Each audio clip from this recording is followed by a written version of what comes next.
Hello दोस्तों, स्वागत है आप सभी का मेरे YouTube चैनल में जहां हम बात करते हैं इलेक्ट्रॉनिक्स की। So finally the wait is over. इतने मैसेजेस आए, हर कोई यही पूछ रहा था सेकंड पार्ट कब आएगा भैया, सेकंड पार्ट जल्दी डालो, जल्दी जल्दी बनाओ। और ये भाई साहब तो थर्ड ईयर में और ये लिखते हैं कि भैया मुझे बहुत जल्दी प्रिपरेशन करनी है जॉब की, वेरिफिकेशन इंजीनियर की, तो आप जल्दी जल्दी डालो। सही है यार, थर्ड ईयर में इतनी जागरूकता जॉब लेने की, वो भी वेरिफिकेशन इंजीनियर में। हमें तो पता भी नहीं था यार वेरिफिकेशन होता क्या है थर्ड ईयर में। तो अच्छी बात है, आगे बढ़ो यार, इंडिया आगे बढ़ रहा है, तरक्की कर रहा है। तो खैर, इस वीडियो में मैं बेसिकली बात करने वाला हूं। तो सबसे पहले हमने देखा था कि हिस्ट्री एंड इवोल्यूशन देखा था प्रीवियस वीडियो में, कि उसमें हमने देखा था कि 1992 से लेके 2010 तक कैसे वेरिफिकेशन का इवोल्यूशन हुआ है। वेरियस लैंग्वेजेस आए, e, OpenVera, SuperLog and then finally system Verilog पे जाके हम रुके। एंड देन वेरियस मेथडोलॉजीज जो VMM, OVM, UVM, ये सब भी हमने देखा था। अगर आपने वो वीडियो नहीं देखा है तो प्लीज जाके देखो, बिकॉज इस वीडियो में मैं डायरेक्टली वहां से कुछ टर्मिनोलॉजीज उठाने वाला हूँ। तो मैं आई बटन पे लिंक शेयर कर रहा हूं, तो वो प्लीज जाके देखो वहां पे। अब इस वीडियो में मैं नेक्स्ट बात करने वाला हूँ एक वेरिफिकेशन प्रोसेस की, कि बेसिक वेरिफिकेशन प्रोसेस क्या होता है, उसमें क्या क्या चीजें हम करते हैं, तो वो मैं डिटेल में बताऊंगा आपको। उसके बाद हम बात करेंगे वेरिफिकेशन इंजीनियर का जॉब प्रोफाइल क्या होता है, क्या क्या काम वो करता है, और फिर हम जानेंगे कि आप कैसे बन सकते हो कि अच्छे वेरिफिकेशन इंजीनियर, क्या क्या प्रिपरेशंस आपको लगेंगी। फिर हम जानेंगे कि कौन कौन सी कंपनीज हैं इसमें जो काम करती हैं, जो वेरिफिकेशन इंजीनियर्स को लेती हैं। और फिर देखेंगे थोड़े बहुत सैलरीज क्या क्या मिलते हैं, कि क्या रेंज में सैलरीज मिलते हैं वेरिफिकेशन इंजीनियर को। और फाइनली जो सबसे इंपॉर्टेंट है वो है गुरुज, मतलब आप किन लोगों को आपको फॉलो करना है, किन की बुक्स पढ़नी है, क्या क्या सोर्सेज है, ये मैं आपको बताऊंगा। तो पूरा वीडियो देखो और बने रहो इस वीडियो में। तो सबसे पहले स्टार्ट करते हैं एक वेरिफिकेशन प्रोसेस से। तो यार, वेरिफिकेशन प्रोसेस पे जाने से पहले मैं आपको ये बताना चाहता हूँ कि ये कितना इंपॉर्टेंस रखता है वेरिफिकेशन इंजीनियरिंग का। तो यार सबसे पहले देखो तो कि अभी जो भी जो एडवांसमेंट आ रहा है VLSI में, उसमें कैसा है, चिप्स धीरे धीरे धीरे धीरे बहुत लार्ज होते जा रहे हैं, फंक्शनैलिटीज बहुत लार्ज होती जा रही है, तो उसको वेरीफाई करने का जो टाइम है वो भी बहुत लार्ज हो रहा है। तो इन जनरल जो पूरा टाइम टू मार्केट है, मतलब अगर आप जो पूरा चिप बनाने का जो प्रोसीजर है वो जितना टाइम लेता है, उसमें से 40 to 50% टाइम जो है वो सिर्फ वेरिफिकेशन ले रहा है। तो सोचो, almost half of the time सिर्फ वेरिफिकेशन में जा रहा है। तो सोचो ये कितना इंपॉर्टेंट सेक्टर है आप सभी के लिए, हम सभी के लिए, आप पूरे VLSI में बहुत ही इंपॉर्टेंट चीज है वेरिफिकेशन का। तो ये इसकी इंपॉर्टेंस है। तो अब हम देखते हैं कि अलग अलग टाइप के वेरिफिकेशन क्या होते हैं। तो इसमें देखो, सबसे पहला जो हमारे फ्रंट एंड डिजाइन में हम वेरिफिकेशन करते हैं, और एक बैक एंड डिजाइन में भी वेरिफिकेशन करते हैं, और उसके बाद टेप आउट के बाद भी हम वेरिफिकेशन करते हैं। तो टेप आउट के बाद जो वेरिफिकेशन करते हैं उसको तो हम पोस्ट सिलिकॉन वैलिडेशन बोल देते हैं, क्योंकि सबका नाम सेम ही आएगा तो कैसा चलेगा, तो उसको पोस्ट सिलिकॉन वैलिडेशन बोल दिया। और जो बैकएंड में हमने डिजाइन किया उसको हमने बोला फिजिकल वेरिफिकेशन, मतलब फिजिकल जो भी लेआउट बना है उसको हम वेरीफाई करें। तो उसमें बहुत सारे DRC चेक, LVS जो लेआउट वर्सेस स्कीमेटिक सब सही है कि नहीं, वो सब हम देखते हैं।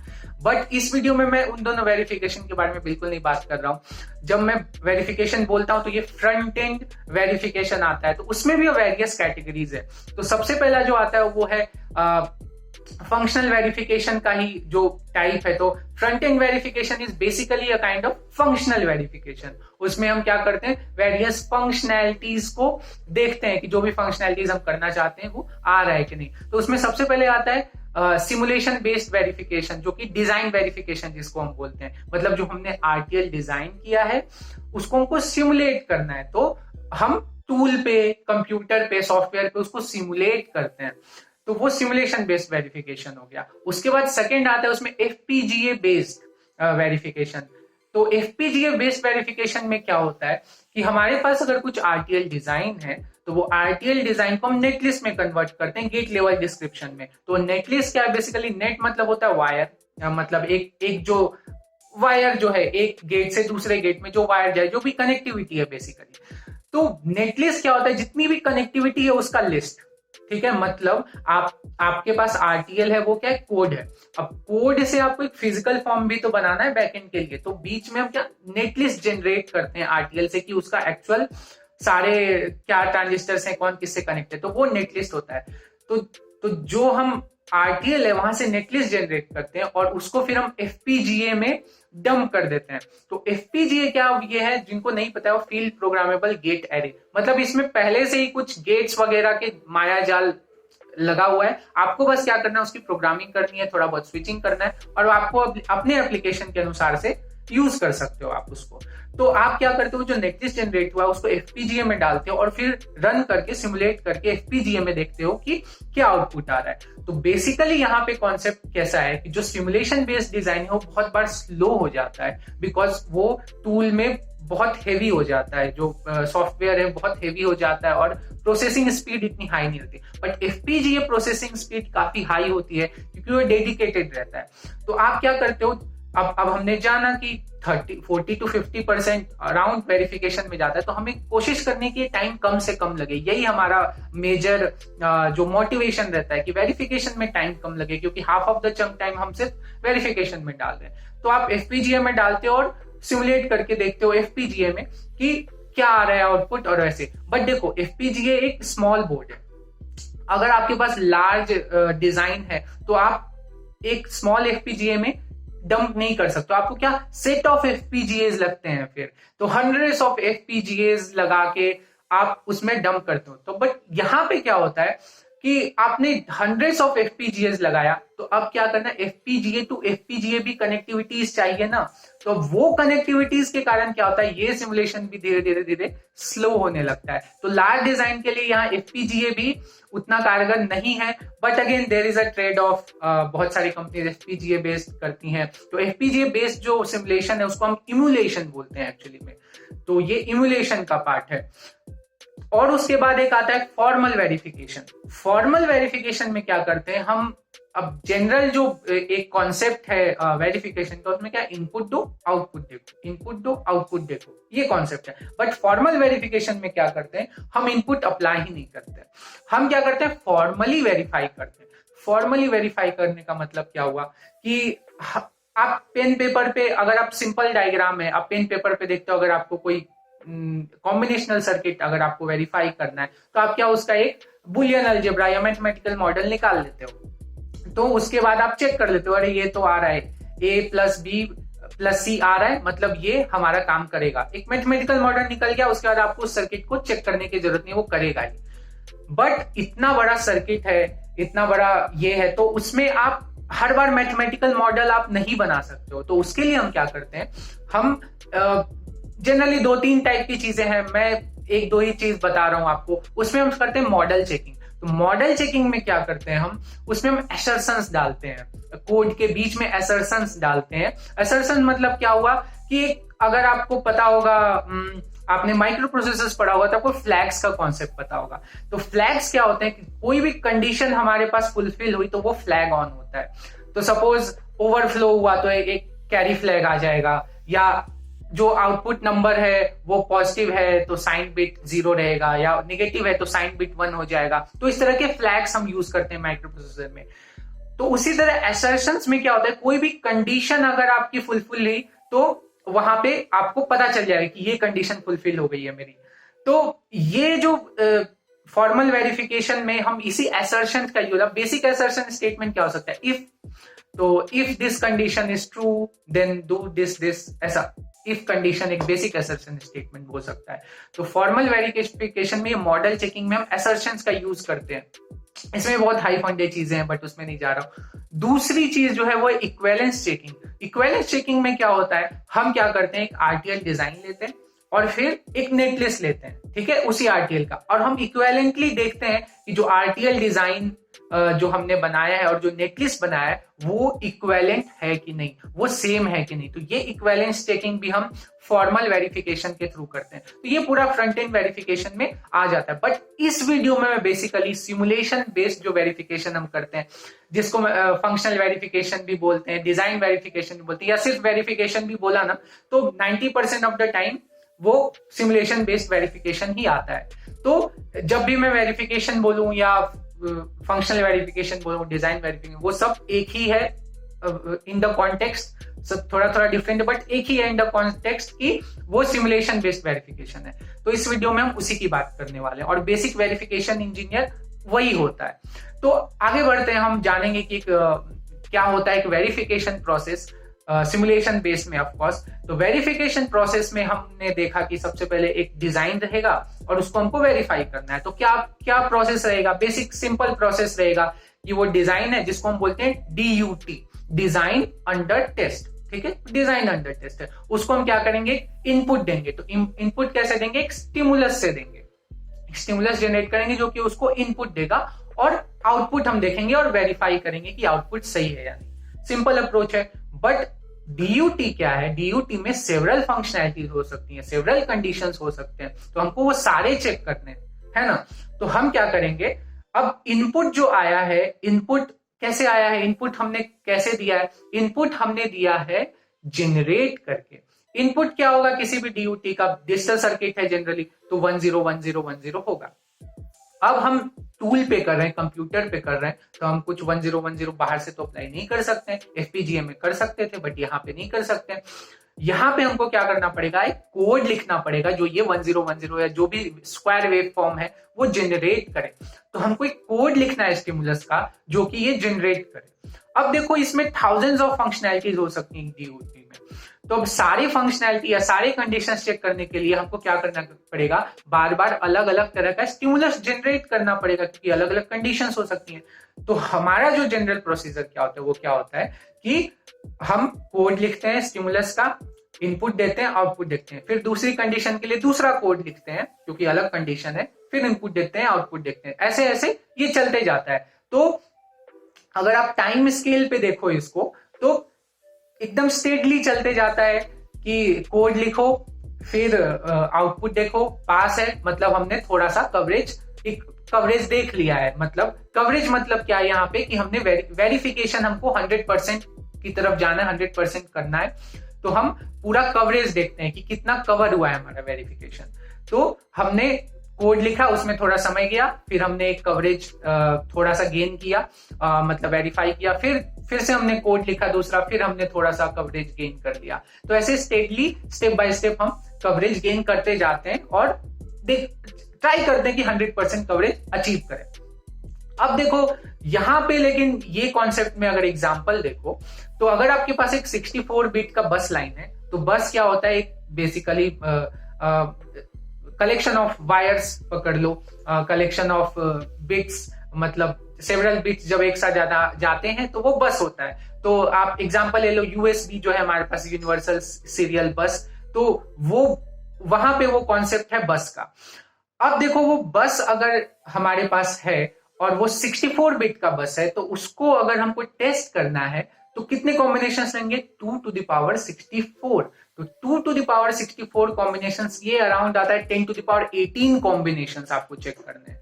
तो 10 to the power 18 कॉम्बिनेशंस अगर आपको चेक करने हैं और अगर आप दिन में सोचो बहुत बड़ी आपकी टीम है और सभी बहुत मेहनत से काम कर रहे हैं तो 200-250 सिमुलेशंस भी करते हो, तो आप साल के अराउंड 1 लाख सिमुलेशंस करते हो पकड़ लो। तो 1 लाख सिमुलेशंस मतलब 10 to the power 5 सिमुलेशंस।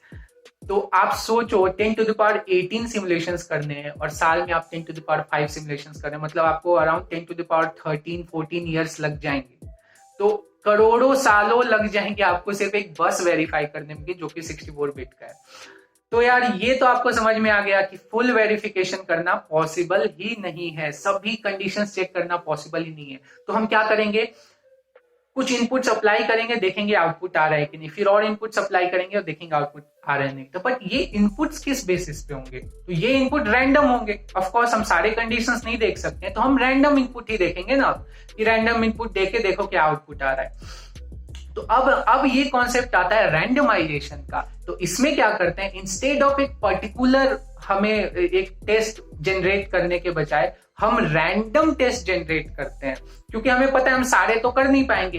तो वो जो प्रीवियस अप्रोच था उसको हम बोलते हैं डायरेक्टेड टेस्ट। ठीक है, डायरेक्टिव टेस्ट बोलते हैं, मतलब उसमें हम डायरेक्ट करते हैं कि आप यही वाला कंडीशन चेक करो या यही वाला कंडीशन चेक करो। अब हमें पता चल गया कि हम सारे कंडीशंस चेक तो कर नहीं सकते, तो हम क्या करेंगे, रैंडम टेस्ट करेंगे।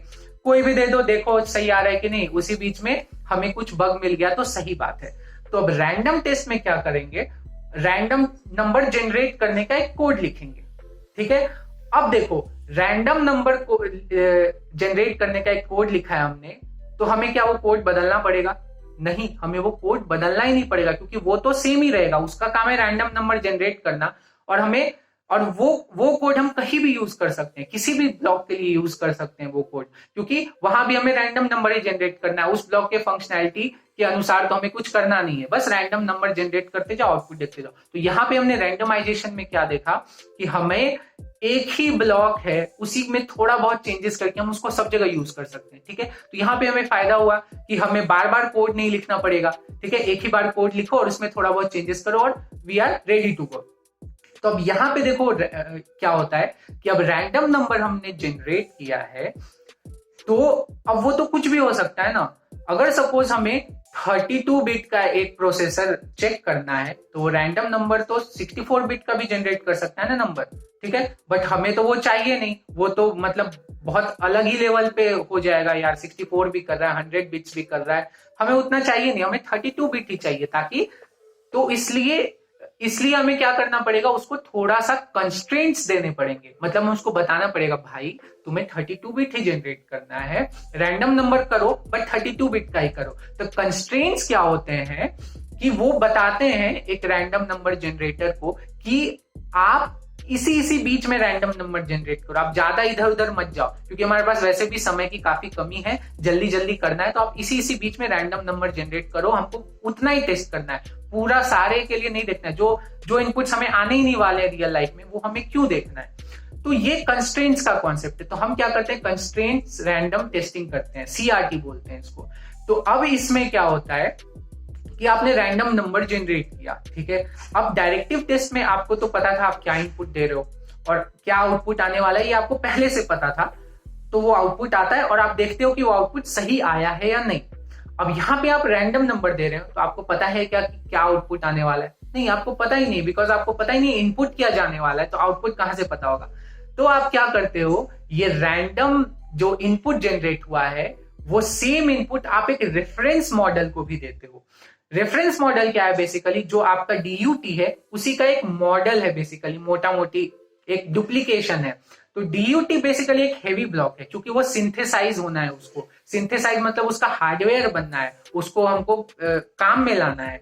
बट रेफरेंस मॉडल क्या होगा, DUT का ही फंक्शनैलिटी करेगा, बट उसमें कोई भी ऐसा हार्डवेयर वाले फीचर्स नहीं होंगे, उसका हमको हार्डवेयर दे, तो एक मोटा मोटी बस एक कोड होगा छोटा सा, जो कि DUT जैसा आउटपुट देगा वही आउटपुट रेफरेंस मॉडल भी देगा। तो आप सेम इनपुट रेफरेंस मॉडल को भी दोगे, और फिर यहाँ DUT से जो आउटपुट आया और रेफरेंस मॉडल से जो आउटपुट आया, वो दोनों को आप क्या करोगे, चेक करोगे। तो एक चेकर ब्लॉक भी लगेगा जो कि आपको बताएगा कि दोनों आउटपुट सेम है या नहीं। तो अगर दोनों आउटपुट सेम है मतलब यू आर गुड, अगर गलत है, अलग अलग है, तो यू आर फेल या बग है कुछ। तो आप बताओ यार, ये बेसिक जो चेकर ब्लॉक है, आपने गेट्स पढ़ा था, हमने गेट्स भी डिस्कस किया है इस चैनल पे। तो गेट्स में हमने बहुत सारे गेट्स देखे। तो आप बताओ ये जो बेसिक एक चेकर ब्लॉक है, वो कौन से गेट से बना सकते हैं हम? ठीक है, सिंपल है। अगर आपको क्या करना है, एक सिंगल बिट लेना है, ठीक है, ऐसे बहुत बड़ा बड़ा नहीं सोचना है। एक सिंगल बिट इनपुट आया और दूसरा आ रहा है, दोनों सेम है कि नहीं, ये कौन सा ब्लॉक बताता है, ये कौन सा गेट बताता है। अब तो मैंने आपको बहुत सिंपल कर दिया। तो ये बताओ मुझे कमेंट सेक्शन में कि चेकर के लिए कौन सा एक गेट यूज कर सकते हैं, ठीक है। तो चलो आगे बढ़ते हैं। यहाँ पे हमें पता चला कि हम कैसे रैंडमाइजेशन से चीजें आसान कर सकते हैं। बट देखो यहाँ पे इनिशियल सेटअप काफी हेवी नहीं लग रहा है क्या आपको, कि हमको इनिशियली रैंडम कोड लिखना पड़ेगा, रेफरेंस मॉडल बनाना पड़ेगा और फिर ये सब भी करना पड़ेगा, चेकर वेकर। तो ऑफ कोर्स यहाँ पे इनिशियल सेटअप, जो इनिशियल टाइम है रैंडमाइजेशन में, टाइम स्केल पे अगर हम देखें तो वो थोड़ा हाई है। डायरेक्टिव टेस्टिंग में आप एक कोड लिखते हो और एक वेरिफिकेशन हो गया, दूसरा कोड लिखते हो, दूसरा वेरिफिकेशन हो गया। बट इनिशियल टाइम के बाद अगर आप देखो तो आपको कोड लिखना ही नहीं है, तो आप जल्दी जल्दी जल्दी जल्दी वेरीफाई कर सकते हो। तो यहाँ पे जो रैंडम टेस्टिंग है वो क्या होता है, इनिशियली काफी टाइम लेता है, but in the long run आप जो कवरेज है वो जल्दी जल्दी जल्दी जल्दी हासिल कर पाते हो, ठीक है। तो ये हो गया रैंडम कॉन्सेप्ट। अब देखो ये जो इनिशियल टाइम ये बहुत ज्यादा लग रहा है, ठीक है। तो अब इसी को हमको क्या करना है, थोड़ा और कम कम करने की कोशिश करनी है, ठीक है। यहीं पे हम खेल सकते हैं। तो हम क्या करते हैं, जो रैंडम टेस्टिंग है, जो रैंडम टेस्टिंग का जो टेस्ट बेंच है, ये हम एक सिंगल ऐसे नहीं बनाते हैं कि एक ही बार में पूरा बना दिया। इसको हम लेयर्ड करने की कोशिश करते हैं। क्यों? क्योंकि आपकी टीम में वेरियस मेंबर्स हो सकते हैं, ठीक है, वेरिफिकेशन टीम में। तो हर मेंबर अलग अलग छोटे छोटे ब्लॉक्स पे काम कर सकता है। तो हम क्या करते हैं, इसी चीज को वेरियस लेयर्स में तोड़ देते हैं। तो अब देखो लेयर टेस्ट बेंच का अप्रोच कैसा है वो देखते हैं। तो सबसे पहले जो हमारा डीयूटी है, डीयूटी को जो टेस्ट बेंच है वो तीन तरफ से घेरा हुआ रहता है, ठीक है। तो अगर आपने एक फिजिकल टेस्ट बेंच देखा हो, अगर आप फिजिक्स लैब में गए हो या फर्स्ट ईयर सेकेंड ईयर में कोई भी लैब में गए हो, तो आपको बीच में एक सर्किट रहता है और तीन तरफ से आपके वेरियस फंक्शन जनरेटर, सीआरओ या वेरियस अदर सप्लाईज रहते हैं, आउटपुट देखने के लिए रहते हैं। तो यही कॉन्सेप्ट हमने टूल पे भी यूज किया है, ठीक है। तो जब मैं डीयूटी बोलता हूं, वो एक कोड है वेरीलॉग या VHDL में, जो भी है। और जब मैं टेस्ट बेंच बोलता हूं, तो वो एक कोड है सिस्टम वेरीलॉग, ठीक है। तो ये यहाँ पे सिर्फ कोड ही है, कुछ भी फिजिकल नहीं है। तो अब ये जो टेस्ट बेंच है, इसको हमको वेरियस लेयर्स में तोड़ना है। तो सबसे पहले आता है इसमें सिग्नल लेयर। तो सिग्नल लेयर में क्या आता है, हमारा जो बेसिक DUT है और उसके करस्पॉन्डिंग जो भी सिग्नल्स इनपुट आउटपुट आने वाले हैं, ठीक है, जो भी उसके जहां से भी हो उसकी कनेक्टिविटी है। तो ये सिग्नल लेयर में आ गया। उसके ऊपर आता है कमांड लेयर। कमांड लेयर क्या करता है, कमांड देता है हमारे DUT को। तो DUT को कमांड देने के लिए हमें चाहिए एक ड्राइवर, ठीक है। तो ड्राइवर क्या है, वो बेसिकली एक सिंगल इंस्ट्रक्शन को एग्जीक्यूट करता है, लाइक रीड इंस्ट्रक्शन या राइट इंस्ट्रक्शन या रीड कमांड, राइट कमांड। ये एक सिंगल इंस्ट्रक्शन को एग्जीक्यूट करके वो हमारे DUT को देता है। अब यहाँ पे ड्राइवर के बजाय एक BFM भी हो सकता है। अब BFM क्या है, BFM होता है बस फंक्शनल मॉडल। तो बसेस हमें पता है क्या है, अब उसी का फंक्शनल मॉडल। अब देखो ये जो हमारा DUT है, ये एक्चुअल डिजाइन में वेरियस बसेस से कनेक्टेड हो सकता है, ठीक है। PCI बस हो गया, अम्बा बस हो गया, या अलग अलग जो और भी प्रोटोकॉल्स है, तो वेरियस बसेस से ये कनेक्ट हो सकता है। तो हमें वो सारे बसेस यहाँ पे रेप्लिकेट करने पड़ेंगे ना, कि वो एक्चुअल जो डिजाइन में जो ये ब्लॉक है, उसी रेप्लिकेशन में हमें इसे टेस्ट करना पड़ेगा, अदरवाइज क्या फायदा। तो हम क्या करते हैं, उसी को रेप्लिकेट करते हैं। जितने भी इनपुट्स लगे हुए हैं इस DUT में, वो सारे इनपुट्स यहाँ पे लगाते हैं। बट ये फंक्शनल मॉडल्स होते हैं, हमने एक्चुअल बस नहीं लगाना है, क्योंकि वो तो बहुत हेवी हो जाएगा ना, क्योंकि वो सिंथेसाइजेबल है। हमें क्या करना है, उसका बस एक फंक्शनल मॉडल लगाना है यहाँ पे, जो कि उसको रेप्लिकेट करे और थोड़ा सा उतना हेवी ना हो सिमुलेट करने में, क्योंकि सिमुलेशन टाइम भी बहुत हाई हो जाता है। तो हमें बस एक आइडियल बस एक मॉडल बनाना है और वो लगाना है यहाँ पे। तो ये ड्राइवर की जगह बस फंक्शनल मॉडल भी हो सकता है, जो भी उसके पेरिफेरल उससे अटैच हो वो अलग अलग हो सकते हैं वहां पे। अब उसके बाद आता है यहाँ पे कमांड लेयर में एक जो असर्शंस। तो असर्शंस क्या होता है, असर्शन हमने देखा था कि एक कंडीशंस होती हैं जो कि देखने के लिए कि सब सही चल रहा है कि नहीं। मतलब आप सिमुलेट कर रहे हो तो आपको सिमुलेशन खत्म होने का इंतजार नहीं करना पड़ेगा। आप बीच बीच में असर्शंस देख सकते हो कि सही ये फ्लैग ऑन हुआ, हाँ मतलब अपना सिमुलेशन सही जा रहा है, सब कुछ सही जा रहा है, ठीक है। उसके बाद आता है मॉनिटर। मॉनिटर क्या करता है, वो DUT से आउटपुट लेता है और वो आउटपुट कलेक्ट करता है बेसिकली, कि DUT का जो भी आउटपुट है वो मुझे इकट्ठा करके रखना है, ठीक है। अब इसके ऊपर आता है फंक्शनल लेयर, ठीक है। कमांड लेयर के ऊपर आता है फंक्शनल लेयर। तो फंक्शनल लेयर में क्या होता है, सबसे पहले आता है एजेंट। तो एजेंट क्या करता है, कोई भी एक बड़ा कमांड है ना, उसको छोटे कमांड्स में तोड़ता है और वो ड्राइवर को देता है। अब देखो बड़ा कमांड मतलब क्या है, अब हमें ड्राइवर पता है वो सिंगल कमांड ही रन कर सकता है, या तो रीड या तो राइट, एक बार में एक ही।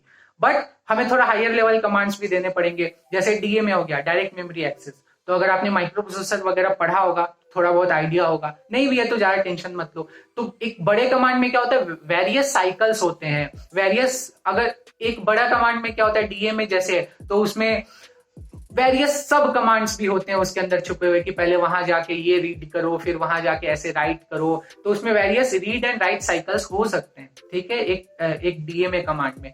तो वो क्या करता है एजेंट, यही कमांड्स को तोड़ता है रीड एंड राइट में, और फिर ड्राइवर को देता है बारी बारी से कि आप ये सिंगल करके एग्जीक्यूट करो, ठीक है।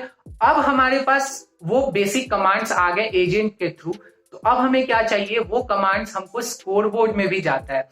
स्कोर बोर्ड क्या है, बेसिकली रेफरेंस मॉडल रेप्लिकेशन है। तो स्कोर बोर्ड में जाता है तो वो क्या करता है, वो भी एक आउटपुट जनरेट करता है और फिर वो फाइनली चेकर में जाके वो चेक करते हैं कि जो मॉनिटर से आ रहा है यानी DUT से आ रहा है और जो हमारा रेफरेंस मॉडल से आ रहा है वो सेम है कि नहीं। ठीक है, सिंपल है, यहां तक कोई दिक्कत नहीं है। उसके ऊपर आता है एक सिनेरियो लेयर। ठीक है, तो सिनेरियो लेयर बेसिकली क्या है कि हम क्या करते हैं, बेसिकली फंक्शनल वेरिफिकेशन है। तो हम फंक्शनैलिटीज चेक कर रहे हैं, वेरियस स्पेसिफिकेशन जितने भी दिए वो सारे चेक कर रहे हैं। तो अब सिनेरियो कोई भी आ सकता है ना एक चिप में। तो सपोज करो कि आप मोबाइल फोन यूज कर रहे हैं, यहाँ पे सिनेरियो देखो क्या हो सकता है कि सपोज आप कोई गाना सुन रहे हो और आपने क्या किया, वो होम बटन पे चले गए तो भी गाना बजते रहता है। फिर आप ब्राउजिंग कर सकते हो, डाउनलोडिंग कर सकते हो, कुछ भी कर सकते हो, बट वो गाना बजते रहता है। तो ये एक सिनेरियो जो आप टेस्ट कर सकते हो कि हम डायरेक्ट गाना सुनते सुनते होम बटन पे भी गए, हमने वो ऐप बंद भी कर दिया तो भी बैकग्राउंड में वो ऐप चलना चाहिए। बट सेकेंड सिनेरियो देखो, जैसे ही आपको कोई फोन कॉल आता है तो वो गाना बंद हो जाता है। आप सोचो कितना इरिटेशन होगा, फोन कॉल भी कर रहे हो और गाना भी बज रहा है। तो ये भी एक अदर सिनेरियो कि जैसे ही फोन कॉल आए आपको गाना बंद हो जाना चाहिए। तो ये अलग अलग सिनेरियोस क्या होता है, ये चेक करना पड़ता है, जिसके लिए हम क्या जनरेटर का यूज करते हैं। ये क्या अलग अलग सिनेरियोस आप उसमें डायरेक्टली कमांड के थ्रू डाल सकते हो और ये जो जनरेटर लेयर है वो क्या करेगा, उस सिनेरियो के अनुसार से वेरियस कमांड्स बनाएगा, हाई लेवल कमांड्स बनाएगा, मेमोरी बनाएगा कि कौन से मेमोरी में किधर जाना है, रैंडम नंबर जनरेट करेगा जनरेटर, इसलिए उसको जनरेटर बोलते हैं। सब कुछ जनरेट करके एजेंट को देगा, फिर एजेंट उसको ब्रेक करके ड्राइवर को देगा। तो ये इस तरह से एक सीक्वेंस है। अब यहाँ पे सिनेरियो लेयर में जनरेटर आ गया, तो अब ये जो पूरा जो लेयर बना है हमारा, scenario layer, functionality layer and then command layer, ये पूरा एक वेरिफिकेशन इन्वायरमेंट है। ठीक है, मतलब ये पूरा वेरिफिकेशन इन्वायरमेंट होता है। अब इसके अलावा भी दो और चीजें होती हैं, एक टेस्ट और एक फंक्शनल कवरेज। तो टेस्ट और फंक्शनल कवरेज ये वेरिफिकेशन इन्वायरमेंट की बाहर की चीज है। अब देखते हैं क्यों। टेस्ट बेसिकली क्या है, टेस्ट जो है वो जनरेटर को कंस्ट्रेंट्स प्रोवाइड करेगा। तो हमें एक सिनेरियो पता है तो उस सिनेरियो के लिए कुछ कंस्ट्रेंट होंगे कि हमें यही चीज देखनी है। ठीक है, इसके अलावा हमें ज्यादा कुछ नहीं देखना है, तो हमें इतने ही बीच के रैंडम नंबर जनरेट करके दे भाई तू जनरेटर। तो वो सिनेरियोज जो है उसके अकॉर्डिंग जो टेस्ट है उसको कंस्ट्रेंट्स देगा जनरेटर को। तो बोले तो कंस्ट्रेंट्स बहुत इंपॉर्टेंट पार्ट है वेरिफिकेशन का। हमने देखा था कि रैंडमाइजेशन में कंस्ट्रेंट्स कितना इंपॉर्टेंट था। तो ये इन्वायरमेंट का पार्ट क्यों नहीं है, कि इन्वायरमेंट का पार्ट इसलिए नहीं है बिकॉज इन्वायरमेंट जो है वेरिफिकेशन वो ऑलमोस्ट कांस्टेंट रहता है। मतलब आप सेम इन्वायरमेंट उठा के किसी दूसरे ब्लॉक का भी टेस्टिंग कर सकते हो। ठीक है, थोड़ा बहुत बस चेंजेस करके, बट जो टेस्ट है यानी जो कि कंस्ट्रेंट प्रोवाइड कर रहा है वो तो बार बार हर सिमुलेशन में बार बार चेंज होते रहेगा ना कंस्ट्रेंट।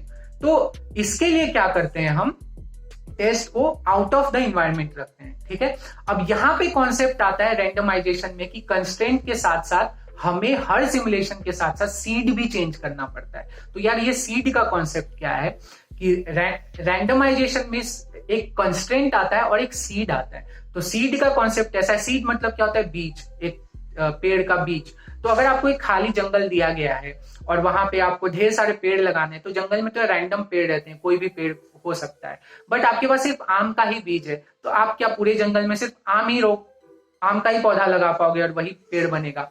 तो यही कॉन्सेप्ट है रैंडमाइजेशन में। अगर आपके पास सिर्फ एक ही सीड है तो आप हर बार सिमुलेट करोगे तो same set of random numbers आएंगे, तो फिर फायदा क्या है यार, same set of random number से सिमुलेट करना। हर बार अलग अलग रैंडम नंबर्स आने चाहिए ना। तो हर बार आप क्या करते हो, अलग अलग सीड देते हो उसको, वो वैल्यू रहता है 1, 2, 10, 100, 1000 कुछ भी हो सकता है। तो हर सीड वैल्यू के लिए अलग अलग set of random number generate होते हैं। तो आप इसमें भी कॉन्सेप्ट है कि हर बार अलग अलग सीड देना है और आपको थाउजेंड्स ऑफ सिमुलेशंस करने हैं, तो आप कितने सीड याद रख पाओगे कि कैसे पीछे एक और वही सीड हमने दिया है कि नहीं, और ऊपर से सेवरल टीम मेंबर्स भी है। तो उसमें भी प्रोटोकॉल्स हैं, बहुत सारे लोग एक दिन का टाइम देते हैं, फिर उसमें अब नेक्स्ट डे भी आप सेम टाइम पे कर रहे हो तो वो भी रेप्लिकेट हो सकता है, तो डेट भी मिक्स कर दिया। और फिर ये भी होता है वेरियस टीम मेंबर्स हैं तो वो भी सेम दे सकते हैं, तो आप कोई पीसी नंबर भी यूज कर लेता है उसमें एड अप करके। तो ये वेरियस उसमें भी कॉन्सेप्ट्स हैं, ये तो आप कंपनी में जाओगे तो आपको पता चल ही जाएगा। तो उसके बाद आता है हमारे पास ये जो पूरा इन्वायरमेंट। हाँ, फंक्शनल कवरेज के बारे में बताना भूल गया। तो फंक्शनल कवरेज क्या होता है, वो एक ट्रैक रखता है कि आपने कितना कोड कवर किया है, कितना कोड या फंक्शनैलिटी कवर किया है। तो यहाँ पे दो कॉन्सेप्ट है, कोड कवरेज का और फंक्शनल कवरेज का। तो कोड कवरेज क्या होता है, बेसिकली हमारा सिर्फ आरटीएल कोड देखता है कि आपने जो आरटीएल कोड, जो आरटीएल डिजाइनर ने जो कोड हमें दिया है वो इतना वेरीफाई किया है हमने, ठीक है। ये हो गया हमारे पास कोड कवरेज। फंक्शनल कवरेज क्या होता है कि जो स्पेसिफिकेशंस हमको शुरू में मिले हैं, जो आर्किटेक्चर डिजाइनर या जो बड़े बड़े लोगों ने हमें स्पेसिफिकेशंस दिए, वो स्पेसिफिकेशन सारे मीट हो रहे हैं कि नहीं। वो आरटीएल वाला को एक आध स्पेसिफिकेशन छोड़ भी सकता है अपने डिजाइन, ठीक है, he is also human being, तो वो मिस्टेक कर सकते हैं। बट आपको वो उसका कोड कवरेज भी देखना है, पूरा चेक हुआ कि नहीं, और फंक्शनल कवरेज भी देखना है। तो फंक्शनल कवरेज का जो ब्लॉक है उसमें क्या पूरा ट्रैक करते हो कि इतना इतना हमने वेरीफाई किया है, ठीक है। और वो हर बार चेंज होते रहते हैं, क्योंकि हर बार सिमुलेशन के बाद क्या होता है, उसमें आप बिन्स यूज करते हो जो कि ट्रैक रखता है कि अभी इतना परसेंट कवरेज हो गया, इतना परसेंट। तो हर बार उसमें चेंजेस करने पड़ते हैं। तो जहां भी चेंजेस करने पड़ते हैं वो हम क्या रखते हैं, इन्वायरमेंट से बाहर रखते हैं। तो आई थिंक ये बेसिक एक वेरिफिकेशन मेथोडोलॉजी प्रोसेस आपको समझ में आया होगा। ये बेसिकली एक वीएमएम बेस्ड मेथोडोलॉजी है। इससे भी एडवांस जो ओवीएम यूवीएम है वो आप आगे पढ़ सकते हो। इसमें बेसिक कुछ नहीं, थोड़े बहुत डिफिनेशंस के ही चेंजेस है, जैसे एजेंट वगैरह जो यूवीएम में है वो बेसिकली जनरेटर एंड ड्राइवर का एक मिक्सचर बोला जाता है। और भी अलग कंपोनेंट्स आते हैं इसमें, आप अलग अलग क्लासेस भी हैं यूवीएम में जो कि आप पढ़ सकते हो खुद से। बट आपको ये अगर समझ में आया है ना, तो आप कोई भी एक मेथोडोलॉजी इसी के थ्रू आप थोड़ा सा एडवांस चीजें सीख सकते हो, ठीक है। तो ये हो गया एक वेरिफिकेशन प्रोसेस। अब हम आगे बात करेंगे कि वेरिफिकेशन इंजीनियर का जॉब प्रोफाइल क्या होता है। तो वेरिफिकेशन इंजीनियर के जॉब प्रोफाइल में यार देखो, सबसे पहले उसको क्या करना पड़ता है, उसको आर्किटेक्चर समझना पड़ता है। वो जिस ब्लॉक का वेरिफिकेशन करने वाला है उसका आर्किटेक्चर, तो उसको उस पूरे जो भी ब्लॉक है उसका आर्किटेक्चर समझना पड़ेगा ना। तो उसको आर्किटेक्चर का भी अच्छा नॉलेज होना चाहिए। तो वो सबसे पहले आर्किटेक्चर समझता है। उसके बाद वो क्या, एक वेरिफिकेशन प्लान बनाता है कि मैं कैसे वेरीफाई करूं, मुझे कौन कौन से ब्लॉक्स लगने वाले हैं, कौन कौन सा कोडिंग मेरे पास पहले से प्रेजेंट है और कौन कौन सा नया बनाना है, वो सब वो वेरिफिकेशन प्लान करता है। उसके बाद वो एक्चुअली टेस्ट बेंच बनाता है, जो भी हमने ये प्रोसीजर्स वगैरह देखी थी, तो वो टेस्ट बेंच बनाता है। उसके बाद वो टेस्टिंग करता है, ठीक है, रैंडम टेस्टिंग कर रहा है। अब वो रैंडम टेस्टिंग कर रहा है, वेरियस सीट से सिमुलेट करना है, बट उसके अलावा भी उसको पता है कि कुछ कुछ केसेस जो है वो बहुत इंपॉर्टेंट है, ठीक है। तो वो कुछ कुछ केसेस जो बहुत इंपॉर्टेंट है वो उसको एज ए डायरेक्टिव टेस्ट करना ही पड़ेगा। वो उस तरह का स्टिमुलस अप्लाई करके करना ही पड़ेगा। तो अब रैंडम टेस्टिंग में हम क्या प्रॉपर कंस्ट्रेंट देके उसको डायरेक्टिव भी बना सकते हैं, है ना। अगर आपके पास प्रॉपर कांस्टेंट दिया है, अगर मैंने बोला है कि बस यही एक नंबर जनरेट करो, तो रैंडम नंबर का तो काम है, वो वही एक नंबर जनरेट करके दे देगा आपको। तो अब रैंडम टेस्ट का फायदा ये है कि इसको मैं डायरेक्टिव भी बना सकता हूं। तो डायरेक्टिव बनाने का क्या फायदा है, कुछ केसेस में, सारे केसेस में नहीं, कि आपको अगर पता है कि यहाँ पे फेलियर होने के चांसेस हैं। सपोज हमने अभी बाइनरी एडिशन सब्सट्रैक्शन पढ़ रहे थे, ठीक है, मैंने अपने वीडियोस में भी बताया कि वहां पे overflow conditions and underflow condition जो रहते हैं वो कितने इंपॉर्टेंट रहते हैं। हमें देखना पड़ता है, कभी कभी आंसर गलत भी हो सकता है, सही भी हो सकता है, ठीक है। तो कौन से कंडीशन में हमें ओवरफ्लो लेना है, कौन से कंडीशन में नहीं लेना है, ये थोड़ा ट्रिकी है।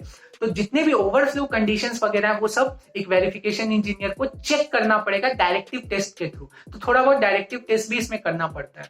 तो ये जितने भी केसेस है, जो इंपॉर्टेंट केसेस है, इसको बोलते हैं कॉर्नर केसेस, ठीक है। तो ये कॉर्नर केसेस एक वेरिफिकेशन इंजीनियर को एकदम दिमाग लगा के सोच के बैठ के निकालना पड़ता है कि ये जो ब्लॉक में वेरीफाई कर रहा हूँ, रैंडम टेस्टिंग तो हो रहा है, बट इसमें कॉर्नर केसेस क्या है जो मुझे एकदम 100% वेरीफाई करना ही है।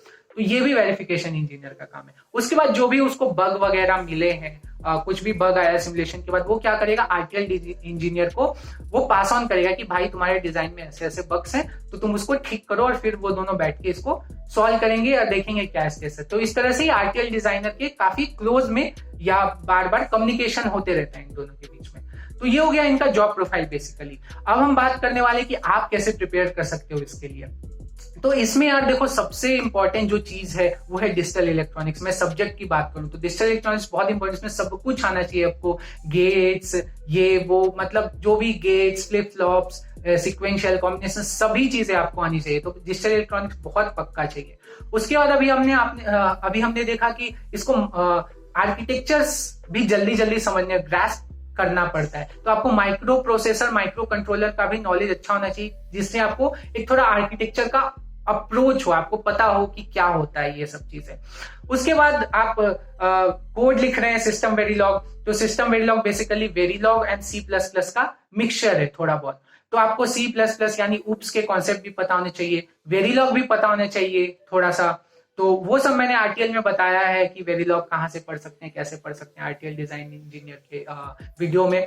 तो आपको ये सब, तो बेसिकली ज्यादा कुछ इसमें बहुत सारा सब्जेक्ट नहीं है, जैसे एनालॉग डिजाइन वगैरह में बहुत सब्जेक्ट्स पढ़ने पड़ते हैं। इसमें आपको लॉजिक बहुत ध्यान में रखना चाहिए। बेसिकली यार एक होता है ना, चूल चाहिए एक बंदे में कि यार ऐसे किया तो क्या होगा, उंगली करने की जो आदत होती है ना कि ऐसे किया तो क्या होगा, ये कर दिया, ये ट्विक कर दिया तो क्या होगा। तो ये सब एनालिटिकल अप्रोच चाहिए उस एक वेरिफिकेशन इंजीनियर में। तो ये बहुत इंपॉर्टेंट हो जाता है। ठीक है, तो अब बेसिकली अब इसके आगे मैं बात करूंगा कि कौन कौन से कंपनीज इसमें काम करते हैं। तो यार जितने भी VLSI कंपनीज है ना, वो सभी इसमें काम करते हैं, जो मैं ऑलरेडी प्रीवियस वीडियोस में बता चुका हूं। और सबसे इंपॉर्टेंट चीज ये है कि आपको पता है ये इतना टाइम टेकिंग जॉब है। ठीक है, ये इतना टाइम लेता है, एक पूरे चिप डिजाइनिंग में सबसे ज्यादा टाइम वेरिफिकेशन ही लेता है। तो सोचो इसमें नंबर ऑफ टीम मेंबर्स भी ज्यादा रखेगा कोई भी कंपनी वाला, तो इसमें जॉब वैकेंसीज बहुत ज्यादा है पूरे वर्ल्ड में, और खास के इंडिया में भी। VLSI में सबसे ज्यादा जो जॉब वैकेंसीज है वो वेरिफिकेशन इंजीनियर के लिए ही है। और आपने देखा है कि इसमें जो कॉन्सेप्चुअल के साथ साथ एनालिटिकल अप्रोच भी चाहिए, तो वो फ्रेशर्स में काफी रहता है। अलग अलग चीजें, मतलब सिर्फ थ्योरेटिकल नॉलेज नहीं चाहिए आपको, और आउट ऑफ द बॉक्स सोचना पड़ता है। तो फ्रेशर्स के लिए भी इसमें काफी अपॉर्चुनिटीज है, क्योंकि उनमें भी वो कुछ नयापन रहता है जो कि नई चीजें ला सकता है इसमें। तो फ्रेशर्स, सबसे ज्यादा जो फ्रेशर्स के लिए अपॉर्चुनिटीज है मैं मानता हूँ VLSI में, तो वो वेरिफिकेशन इंजीनियर के लिए। ठीक है, तो आप इसमें मेहनत कर सकते हैं और अच्छे से कर सकते हैं। अब बात करेंगे यार सैलरीज की। तो यार देखो VLSI में सबसे अच्छी बात ये है ना कि कोई भी इंजीनियर हो, सबको समान दर्जा दिया जाता है। ठीक है, मैंने कोडिंग में, या कोडिंग बोल रहा हूँ, IT में सुना है कि यार वहां पे छोटे मोटे कॉलेज से आते हैं, उनको टेस्टिंग का प्रोफाइल दे देते हैं, फिर उनका ग्रोथ प्रॉपर नहीं होता है। मैंने सुना ही है, ठीक है, मुझे पता नहीं एग्जैक्ट, मैंने सुना है। बट यहाँ पे आपको वेरिफिकेशन का प्रोफाइल भी उतना ही लेवल का है जो RTL का है, क्योंकि आपको सिर्फ ऐसे विजुअली आप चेक नहीं करना है, आपको खुद एक टेस्ट बेंच बनाना है प्रॉपर। आपको खुद से एक डिजाइन मेथोलॉजी चाहिए होती है टेस्ट बेंच बनाने के लिए, तो वो भी काफी इंपॉर्टेंट है। और थोड़ा बहुत वेरिफिकेशन का दर्जा तो यार थोड़ा सा डिजाइनर के थोड़ा सा ऊपर ही रहेगा, मैं मानता हूँ, क्योंकि यार वो बताता है डिजाइनर को कि भैया तुमने गलती की है। ठीक है, तो अब सैलरी भी सबकी अप्रॉक्स एक ही जैसी है। तो यार बड़ी बड़ी जो कंपनीज है, इंटेल, क्वालकॉम, ये सब, वो सब अराउंड 10 से 15 लाख का पैकेज देती है फ्रेशर्स को। ठीक है, बट जो मीडियम और लोअर लेवल कॉलेजेस है कि वो वहां पे नहीं जा पाते हैं, तो उनके लिए स्टार्टअप्स ही एक सहारा होता है। तो स्टार्टअप्स के लिए यार आप 3 से 6 लाख का पैकेज इन जनरल कंपनीज देती हैं। फिर आप 3-4 साल एक्सपीरियंस अगर हो जाते हो तो आप उन बड़ी कंपनीज के लिए अप्लाई कर सकते हो। और 3-4 साल में मुझे नहीं लगता 15 लाख तो कहीं नहीं गए इस सेक्टर में। ठीक है, तो ये हो गई सैलरीज की बात। अब मैं बात करूंगा कि गुरुज। ठीक है, तो यार ये देखो, ये काफी वेरिफिकेशन जो है काफी नई चीज है। हमने देखा था हिस्ट्री एंड इवोल्यूशन में कि पहले तो बहुत सारे लैंग्वेजेस थे, 2005 के आसपास जाके तो ये ओपन हुआ है, स्टूडेंट्स के लिए अवेलेबल हुआ है। तो कोई भी ऐसा स्टूडेंट फ्रेंडली बुक्स तो आपको नहीं मिलेंगी, बट एक नाम है क्रिस स्पियर्स। तो उन्होंने क्या है, वेरिफिकेशन पे, सिस्टम वेरिलॉग पे बेसिकली एक बुक लिखी है। वही पूरी दुनिया फॉलो करती है, सब कोई वही पढ़ता है, मैंने भी वहीं से थोड़ा बहुत पढ़ा है। तो वही बुक फॉलो करो, क्रिस स्पियर्स का। और बाकी आपको एडवांस चीजें अगर जाननी है, UVM वगैरह, तो एक्लेरा का वेबसाइट है, वहां पे आप जो ओपन मैनुअल्स है, उनके लिटरेचर है, वो आप डाउनलोड करके पढ़ सकते हो। तो यार ये सब जो भी मेरे पास जो भी ओपन सोर्स की चीजें हैं, वो मैं डायरेक्टली आपको टेलीग्राम पे दे दूंगा, तो आप वहां से रीड कर सकते हो। तो मुझे वहां पे ज्वाइन करो आप जल्दी से। और वहां पे मैं बेसिकली अलग अलग क्विजेस भी लेता हूँ। और नहीं किया है अभी तक सब्सक्राइब तो कर लो, क्योंकि इलेक्ट्रॉनिक्स में इससे अच्छा चैनल यूट्यूब पे नहीं है और आप किसी से पूछ सकते हो, ठीक है। तो यार बने रहो मेरे चैनल से। वेरिफिकेशन में बस इतना ही, आई थिंक बहुत कुछ है यार, बस इतना तो नहीं बोलूंगा क्योंकि बहुत कुछ बता दिया है मैंने। अब यहाँ से तैयारी चालू करो, करियर में आगे बढ़ो, और जो भी जहां भी हो, जिस भी सेक्टर में हो, वो अच्छे से पढ़ाई करो। ऑलमोस्ट बहुत सारे जॉब्स के बारे में मैंने बता दिया है, तो वो सब देखो क्या क्या चीजें बहुत इंपॉर्टेंट चीजें हैं। तैयारी करो अच्छे से, अभी से तैयारी करो तो कामयाबी हासिल हो ही जाएगी। और बने रहो मेरे चैनल से, और ऐसे ही देखते रहो, प्यार देते रहो, और कमेंट सेक्शन में जो भी आपके डाउट्स हैं, कुछ भी है वो मुझे बताओ। और आप डीएम भी कर सकते हो मुझे इंस्टाग्राम पे, मैं सबको रिप्लाई तो नहीं कर पाता हूँ क्योंकि बहुत सारे मैसेज आते हैं, बट हाँ मैं सारे मैसेजेस पढ़ता हूँ। और जो भी मुझे इंपॉर्टेंट लगता है, जो भी मुझे बहुत सारे लोगों ने किया रहता है सेम टाइप, वो मैं Q&A सेशन में जरूर लेता हूँ। तो ठीक है, जल्दी जल्दी मैसेज करो, फिर करेंगे यार एक और Q&A सेशन, ठीक है। तब तक के लिए मिलते हैं नेक्स्ट वीडियो में। Have a nice day, take care.